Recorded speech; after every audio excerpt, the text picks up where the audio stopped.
रामपुर नामक एक गांव में रामू नाम का एक गरीब किसान रहता था। रामू मेहनती था, परंतु उसके पास बहुत थोड़ी सी जमीन थी। उस जमीन से जितनी फसल होती वो उसके परिवार का पेट भरने के लिए भी मुश्किल से ही पूरी पड़ती थी।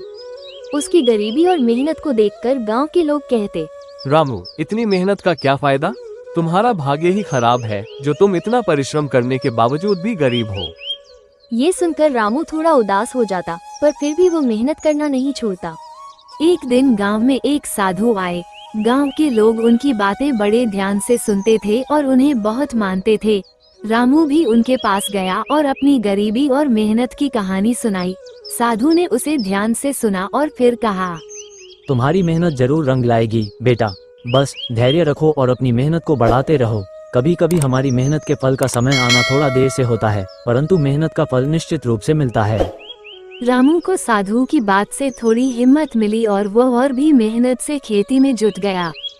दिन रात मेहनत करता, खेतों में घंटों समय बिताता।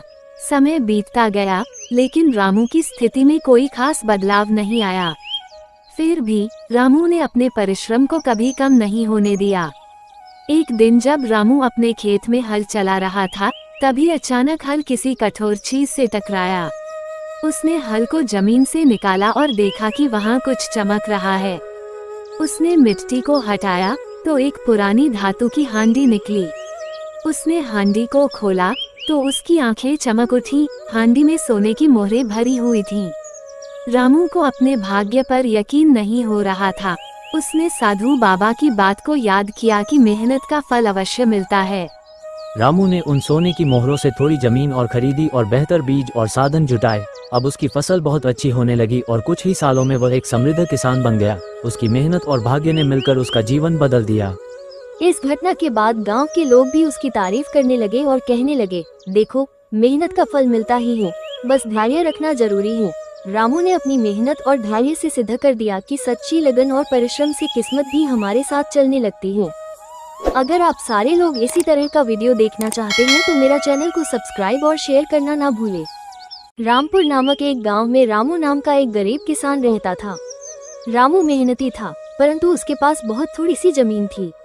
उस जमीन से जितनी फसल होती वो उसके परिवार का पेट भरने के लिए भी मुश्किल से ही पूरी पड़ती थी। उसकी गरीबी और मेहनत को देखकर गांव के लोग कहते, रामू, इतनी मेहनत का क्या फायदा? तुम्हारा भाग्य ही खराब है जो तुम इतना परिश्रम करने के बावजूद भी गरीब हो। ये सुनकर रामू थोड़ा उदास हो जाता, पर फिर भी वो मेहनत करना नहीं छोड़ता।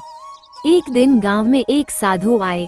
गांव के लोग उनकी बातें बड़े ध्यान से सुनते थे और